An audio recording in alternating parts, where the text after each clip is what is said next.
나의 목도로 세상을 네, 지금 듣고 계신 노래 가수 김호중이 부른 고맙소입니다. 원래는 가수 조항조의 노래인데 이제는 김호중의 목소리가 더 익숙한 사람이 많아졌다고 합니다. 불우한 유년 시절을 극복하고 성악가가 된 뒤 지금은 인기 트로트 가수로 거듭났는데요. 트로트와 파바로티를 합친 트바로티라는 신조어까지 만들어냈습니다. 이런 유명세의 김호중의 모교, 김천예술고등학교 인근에는 김호중 소리길도 만들어졌습니다. 김천시가 수억 원을 들여 조성했는데요.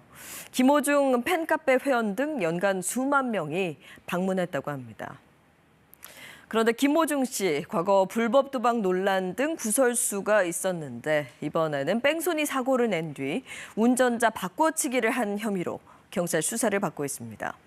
KBS 취재 결과 김 씨는 매니저에게 경찰서에 대신 출석해달라고 했고 소속사가 사건 은폐 과정에 개입한 정황도 확인됐습니다. 최인영 기자입니다. 밤 11시 40분쯤 흰색 SUV 한 대가 중앙선을 넘어 택시를 들이받습니다.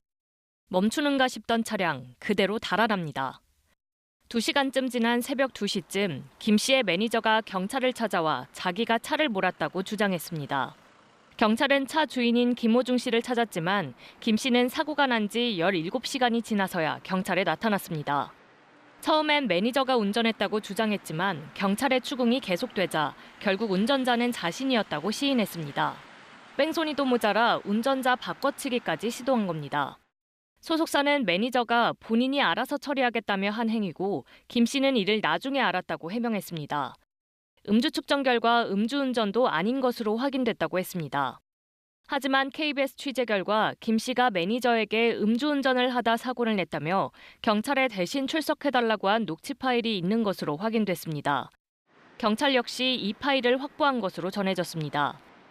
실제로 김 씨가 사고를 내기 직전 유흥주점에 들렀던 사실도 알려졌습니다.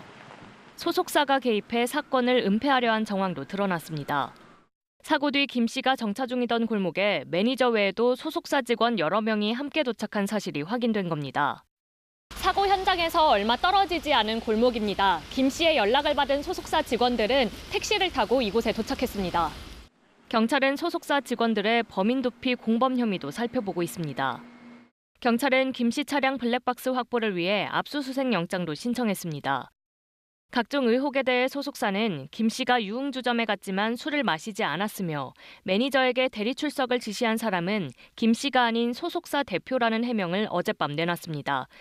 KBS 뉴스 최인영입니다.